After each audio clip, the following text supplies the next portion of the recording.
Hey, welcome to Onward, Lebanon. This is part 2 in a series about administrative discussion on a recent decision to limit cell phone use for students at Lebanon High School. I'm joined in this episode by Lebanon Junior High Principal Alex Brunk. Welcome, Mr. Brunk. Hey, how you I'm doing? going to call you Alex if that's all right That for works. this discussion. That works. A little dad talk today. And Barry Intermediate Assistant Principal, Tiffany Martin. Welcome, Tiffany. Thank you. I am so impressed by the conversations we have that are just real, right? And I'm hoping to just share that with our community as well, right? One of the things that you and I, Tiffany, talk about is our kids say, like, nobody else has these rules. I don't like these rules. Nobody, people do, right? And I want to share a little bit with our families today. Like, I am no way I'm a parenting expert, right? I screw it up all the time. I don't think I have it all together, but I do think in this area, I've got some things that I would want parents and families to hear. And so, we just have a conversation here. 3 cool parents just hanging out in the basement at the Lebanon Electric Building talking about cell phones. And so what does it look like to set boundaries, to regularly talk to your kids about it? I want to be a little bit real here. Like, what is it in terms of your home and your kids that you have on your phone? So we got some questions, but feel free to share more outside of that if something comes to mind. Alex, and you and your wife, you have several children. What are the ages of those kids? And when did you introduce cell phones at your house? So I've got 5 kids at home. I've got an 7-year-old, 2 9-year-olds, and 2 14-year-olds. And the 2 14-year-olds are the only ones that have cell phones. The 3 little boys do have devices, but those are just your typical iPads that they can play games with periodically throughout the day.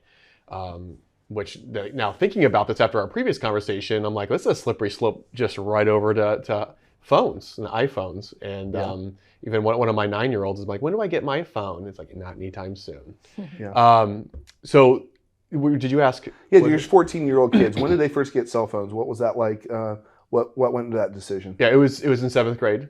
And it was basically peer pressure from the parents' side of things. Like, well, everybody else is having their kids get cell phones going into junior high. We probably should keep up with the times, because we felt like, our kids are going to be the odd ones out at school. Not the best parenting, but we knew very quickly, like, if we are going to do this, we need to make sure that we're like with the times, with what the trends are, what the expectations are. These are my first kids, so I did not know what to do. What to expect. I'm in a men's group on Wednesday nights where 6 of us get together throughout the year, and we just try to figure out how to be better husbands and better fathers, better men in general. And one of the guys has some older kids, and he kind of walked through kind of what he does, which was super helpful. So I think the first step for us was like, how do we manage this? And we had to like lean on some folks that have been there before, which was important for Allison and I. With those 2. So Tiffany, your boys, what are their ages? When did they get cell phones? What was that decision like in your home? So I have a 16-year-old boy and an almost 14-year-old boy. And we were more lenient with the first because, similar to Alex, we had never done that before. And so my oldest got his phone. We told him he had to keep his grades up for the first quarter of 7th grade and show us he could be responsible with his activities and grades before we would get him one. So they both followed that trend. They got him after the first quarter of 7th grade. But what they were allowed to have on them has been different. Yeah. So in our house, Emily and I, we have a 16-year-old daughter, 14-year-old son, and 12-year-old son. And so, when we made this decision, it was similar to you, Alex. Like, we held out for a while, and our kids got them in a little bit earlier than yours. We decided it was like Christmas of their 6th grade year, right? Sort of that middle of 6th grade year. They were 12. They were kind of being more responsible in some ways. Looking back at it now, probably, I think I would have waited a little bit longer. Same. We moved to Lebanon 3 years ago, and we were much more comfortable sort of leaving. Owen was a 10-year-old. There were things that were happening with us coming and going. And so we always started sort of with that house phone, right? The old cell phone that stayed at the house in the event of an emergency. Did you guys have that? Yeah. That was accessible for kids if they needed an emergency, only made phone calls. But we ended up going with an Apple Watch for Owen for 2 years. didn't have the ability to get on social media, had the ability to text and call. And I think if I were to do it all over again, I think I would have probably waited a little bit longer on a smartphone and done something less powerful for that first phone for them. So, waiting, right? There's this trends now that as people are seeing the impact of cell phones, we've talked a little bit about it already, but like that Wait Till 8th campaign, pushes cell phones out until 14. Because I think that's where the research is starting to show that the brain development can handle that a little bit more at that time. But also then waiting until 16 for social media. And because of some of those things in the teenage, junior high years of bodies changing, living up to what they see on the internet and social media compared to what's real. Yeah. And so, if you're looking for, if you're a parent out there and you're saying like, when do I give my kid their cell phone, right? It's the discussion we're all having. We all have older parents we talk to about these things. I think there's some really good tools out there on the conversations to know whether your kids are ready. And the lessons that we've learned a little bit as older parents with our kids that we do differently now with the youngest one. So talking about social media, when did you allow your kids to get social media? Was there a specific time? Was it as soon as they got their phone? What was that for you guys? So different, like I said, for both. My oldest, we really had a no social media rule for a while. We did eventually let him get, I think, Instagram first. And then just depending if he's on his phone too much and we can see a change in his mood, he's got phone brain, we call it, we'll have a conversation with him and remove it or limit the time. But we try to include him as a 16-year-old in that conversation because, in a couple of years, he's going to be out of our house and I'm assuming I'll not be blocking Instagram from his phone at that time. So we try to make sure we're having that conversation with what do you think is a reasonable amount of time to be on social media? And he's said to us an hour. And so that's what he's at times allowed to have. We've never allowed either of our kids to have Snapchat. They will not graduate school with Snapchat in our house, but that's just because I don't see a lot of good from it very often. So, and my youngest does not have social media.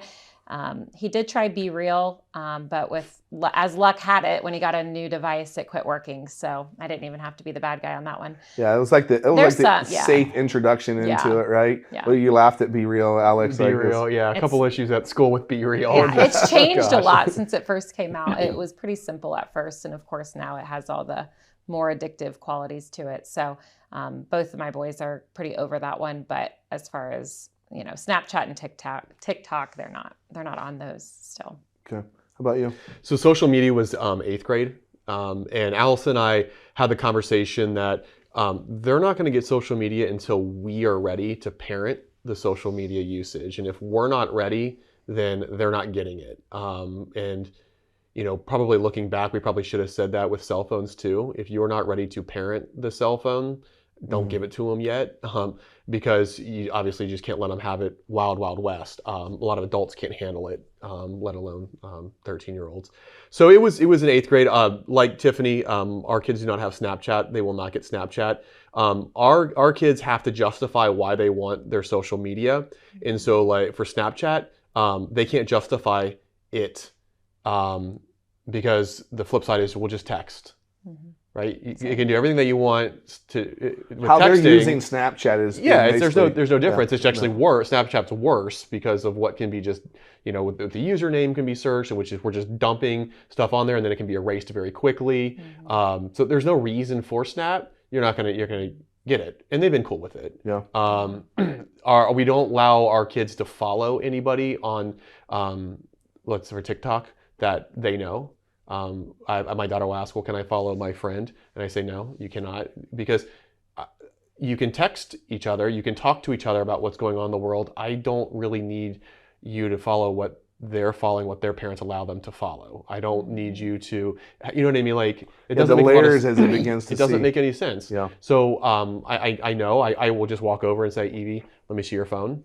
And at any point, and I will see exactly what she's doing. And then of course you have your Apple ID and the restrictions there. But at the same time, we do give her some leeway to have some control over it. But we've just been having that conversation on why. And they put up a fight, but then they get it eventually. Yeah, I mean, I think about, we started with Instagram also. One of my children actually deleted Instagram off of their phone and got rid of their account without telling us because they knew it was a problem for them. And the same thing, another one with Twitter, because they knew that they couldn't control the addictive nature of it without ever telling us really. And I was like so proud of them for that. The conversation I think is essential, right? I mean, I'm listening to, I know the rules we have, right? We started with Be Real, we got Instagram, we have just ventured into Snapchat, but I still don't understand it. I don't like it, right? Like, and we have these conversations about it a lot. I think if I'm sitting here listening to this, like, man, we sound like three parents got a lot of rules, right? Like, why do we do this? But also, what I've heard both of you say is like, they get it. We talk to them about it. It's a conversation. They have to defend it. I think that conversation with my kids about things has been really impactful, right? So in the last week, talking about the cell phone change at the high school, Eliza's not happy about it, right? She's a typical 16-year-old girl who's on their cell phone, even with the restrictions and the time limits and all the things that we have. She is not happy about the change of not having access to phone during academic time at school. And we had a conversation about it. Like, what is it? What's the app? What's the function that you feel like you can't put down for 3 hours? And does it have that much control over what's going on? And it was at times heated conversations as parents can get, right? And what the shift was for her was like, I admitted I couldn't control certain things about phones. Right? And so I think when I think about boundaries, they're not what I set because I don't want my kids to have fun or that I don't, I actually do it because I love them and I've lived through some of these experiences. We as administrators see like far more than most parents see when it comes to, right, this decisions about Snapchat and TikTok and the things that we do are because we deal with discipline around students' use of cell phones and stuff that we won't talk about and we don't talk about, but like that shaped my perspective. 100%. Right? Shaped my decision as a parent. And so, but also the boundaries that we put in place for our kids are because of the protection for them and actually the freedom. I want them to be able to learn. And it's a gradual release, right? It's a gradual release. My daughter and your son are going to graduate at the same time. The time is running short for them to be in our home. Right. So how do we have these conversations to set them up to be able to make these decisions themselves? I think is one of those key parts. And Alex, I like what you said, like you didn't give them social media until you were willing to parent social media. Right. And I think about that. And it's the next question I really have, or the things to talk about for you guys is, what are some of the rules that you found to be really impactful in terms of how are you parenting cell phones? Or how are you parenting social media? A couple things, and I'm going to answer this question first before I give you guys the chance to think about what I'm asking here is, from the time we gave them cell phones, we had several basic rules. Cell phones don't go in bathrooms. Cell phones don't go in bedrooms. I don't want the distraction at night of them checking notifications and not sleeping. I also don't want access into private areas for cell phones to be. So cell phones don't go into bathrooms, cell phones don't go into bedrooms. It's been the rule all along. They charge them in a common place, right? We have a charging pad. They all put them there at night. They know that at any point in time, mom and dad are going to look at their phones, their text messages, their pictures, social media. And so there's that constant feedback loop that we have with them. The other thing is we use Apple, parent notifications or parent restrictions a lot. Right? Total cell phone time, 3 to 4 hours, whatever it is a day. Social media, no more than 2 hours a day. And my kids regularly say, nobody else has these rules. So do other kids have these rules? Yeah. And what are some things that you guys have in place that you think, in terms, to use your words, parenting phone use or parenting social media? So to kind of step back a second, I think one of the things that I think about when it comes to these interactions with my own 14-year-olds is these are the internal conversations that I want them to have when they're 18 years old. Like if they can have the mindset in their thought process of the conversation that mom and dad had with me, and they're now doing that internally, that's a win. That's And that's win. and that, yeah, and it's about that self-control. The most successful people in the world, regardless of how you define success, all have self-control and can and have a focus in life. And like for us and our kids, if they can have some self-control and not just, yes, it is a battle every single day. But if we know that I'm instilling a little bit of self-control, then that is going to benefit them when they get off to wherever they go when they're 18 years of age. Our kids also they're not allowed having their cell phones in their bedrooms. There's a common place to charge when they're using their cell phones. We should be able to see the screen at all times. So wherever they're seated, I need to be able to see over a shoulder. They should not be, same thing, Apple restrictions are there. And I don't go out of my way to, hunt down what they're doing. But if they give me an inkling that there's something going on, then I will. Yeah. But just like the cell phone policy at our school, I'm not going and hunting and looking in kids' pockets. But if I have a feeling that there's a giant cell phone shaped bulge in your pocket, then yeah, I'm going to probably chit chat with you about that. Or if I walk in and I see it quickly go into a pocket, yeah, we're going to have a conversation. And I'm not going to accuse you of anything, but you give me an inkling and we're going to have a conversation. I think the important thing is, though, and this is my wife talking, is that you have to give them control of something. So if you're going to restrict if you're going to restrict something that they do, then you need to give them something else so that they know they have a voice in the household, and whatever that may be. And that is completely developmentally appropriate. She's a primary school, she's a first grade teacher, and she knows better than I do junior high kids that this is what you need to do. And so she's always like nudging me like, Alex, you're going to be mean about this. You got to give them something, even if it's like, what do we want to eat for dinner tonight? Right? Yeah. Something simple that they can have that control, because that's just the nature of the beast when it comes to junior high age kids. Yeah. Even teenagers and 17, 18-year-olds, they need that control because that's who they're becoming. Mm-hmm. They're controlling their lives. So give it to them. Yeah, that share in decision making, right? Yeah. And as small or big ways. My daughter said the other day, like, are you really going to keep, parental controls on my phone when I go to college? And my answer was, my goal is no. Mm-hmm. Right? My goal is that you've learned along the way to be reflective on, like, man, I can't do that right now, or I need some self-control, right? And so there's a good stuff there. How about you, Tiffany? Very similar to what both of you shared.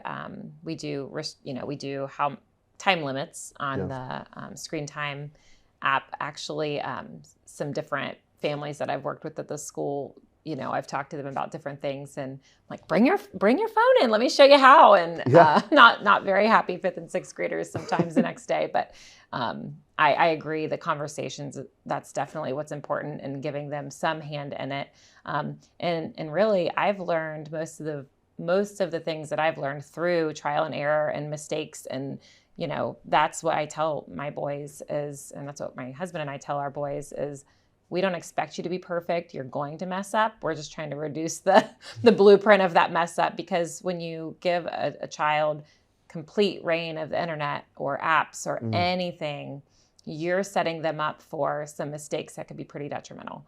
And so I tend to, as Alex mentioned, controlling the phone. There are times where I'm like, I cannot deal with this right now. Like, I'm working, or I'm trying to get ready, or I can't password everything and screen time and give you and fix. And so there are times I'm like, none of this is important enough right now. We'll deal with it later. And I'm sure that's really annoying to my kids. But I do try to make sure that we have the conversations around why you only get an hour or, of game time, or why I'm going to allow you to have a little bit more today, or, why you have to turn your phone in at 9:00.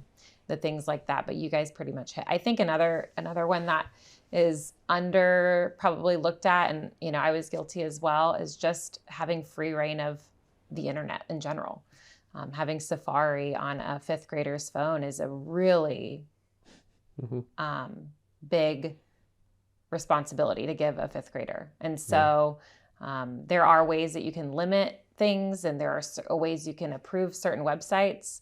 So at a certain point, my boys would just have to text me, can you give me access to this website? It's not that, it's completely off of there, but it's just a big responsibility to give kids free internet access to anything they want to find, because you can find anything you want, and you can only be looking for this much, and you can find a lot. So, my anxiety sometimes takes over. The worst case scenario comes in, into play. And so my husband is a great voice of reason. Like, Tiffany, they're growing. They've got to make their own mistakes. And so it's a good balance between what I've seen and know and learned, and also needing to let them be, adolescents who are growing. So Tiffany, I was listening to you talk, and it just dawned on me the big thing that we've really honed in on, obviously trial and error as parents, are going to sleep directly after being on your phone. Oh yeah. So it's like, I'm going to be on my phone until 10 o'clock. I'm going right to bed.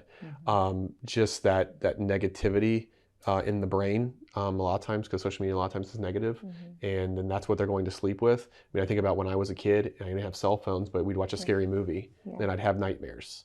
If I read a book, a lot of times I have like these really lucid, vivid dreams, and I'm like, okay, what about my kids who are on their phones until a certain time at night and then they go to bed? What's going on in that brain of theirs? And then compound it. That's just not one night. That is night after night after night after night after night. And then I've got grumpy 13-year-olds waking up, grumpy 14-year-olds waking up, and I'm like, why? And then it clicked, like there needs to be space for the brain to decompress. We've seen it when we were kids in a different avenue, and like, so that is really, really important. It's important as like, again, it's a compounding thing over time. It's like, it's every night of just bad sleep patterns on top of bad sleep patterns. And then Allison and I are like, why do we have grumpy teenagers? Well, it makes a lot of sense. And so we've restricted that, and we've seen a big difference. This morning, I just got up and thought, I'm leaving my phone by my bed, which I should probably put my phone out on the charging station too, but, and got ready so much quicker this morning because I wasn't looking at email. I wasn't, texting with people, and it's 6 o'clock in the morning. There's nothing on that phone I need that early. So even as adults, like you said, Isaac, I have to rein it in. Yeah. So one of the things I think about is just we found some really good resources when we were first venturing into cell phones, right? Parent discussions.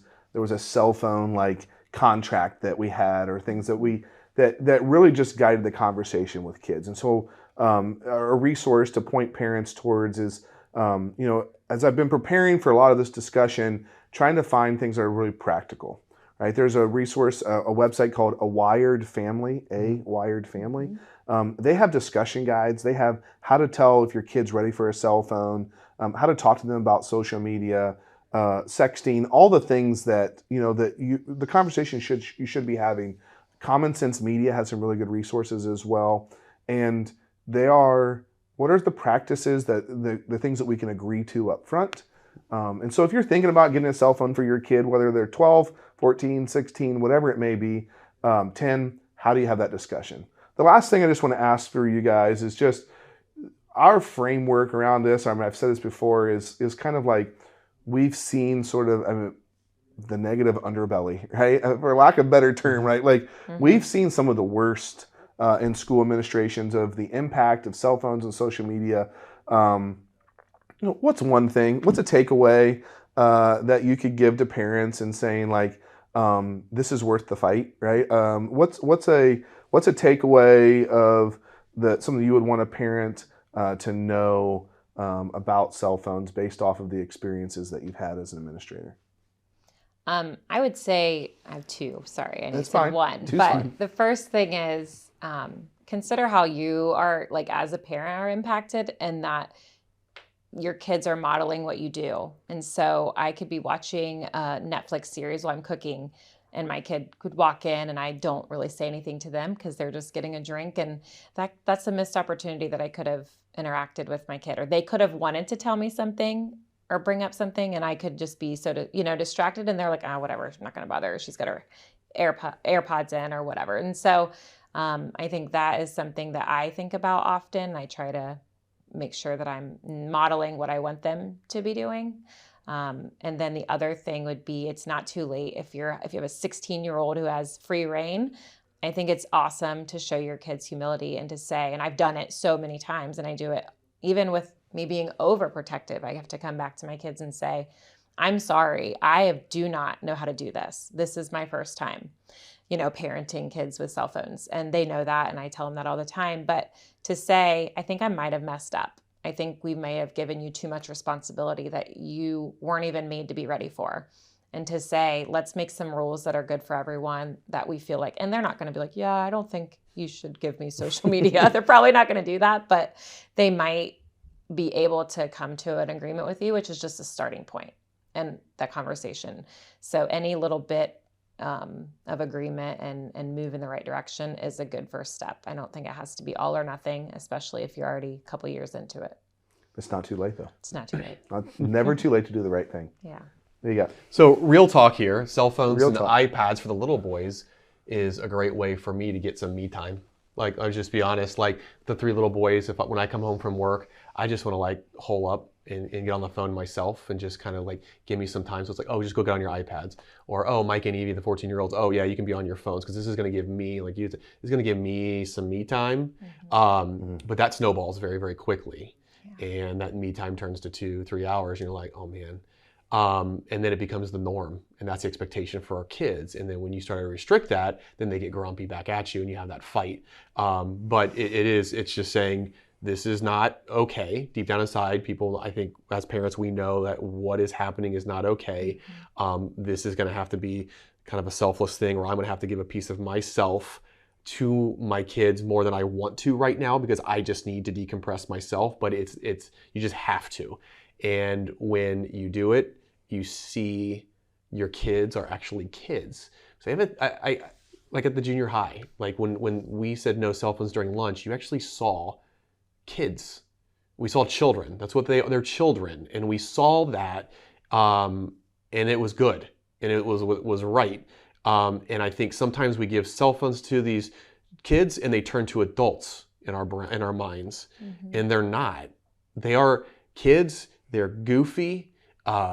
They make decisions that are not okay sometimes, and sometimes you just shake your head and you say, why am I doing what I'm doing right now? And you're just looking at them like, but then you're like, but they're kids and they're just having fun and they're joyous and and we forget that when they're with their phones because we look at them like adults, and at least I do. I compartmentalize them into adults, and when you take that away, you start to see that vulnerability of them being a kid, and it makes a lot of sense and it's meaningful. And so for my own kids, for the kids I'm entrusted with every day, and even my little ones, when we can get away from that, obviously you're going to let them play, but when they get away from that and you can let them experience the world, you start to see them being kids, and it's good. It's a good thing, and it's the way it should be. They shouldn't be little adults walking around. They're only 14. Yeah. I appreciate you guys. Thanks so much for your time. Being vulnerable today, right? This is not a side of Mr. Brunk and Mrs. Martin that people get to see very often, but I get to see it, and that's why I wanted to have this conversation. And so I think you're great parents, you're great administrators. I appreciate the work that you're doing every day in our district, and I'm hopeful that this is meaningful to at least one parent that sits there and says like, hey, I'm not alone. It's not too late. I can be vulnerable myself. And I think about the interactions I've had with my own children where I have been vulnerable and shared with them, my struggles or past struggles that led me to this place where this rule is in place for you, have been some of the most meaningful parent moments for me. And so I hope this serves as an encouragement. And I hope that we can continue to bring things like this to families across our district. We don't have it figured out. Somebody could have sat in this room and said, I have zero control of my kid's phone and they're doing okay with it, right? This is just 3 parents' perspective on this topic. And so I appreciate your time today. Appreciate you guys giving us a listen. Thanks. Have a great day. Thanks. Thank you.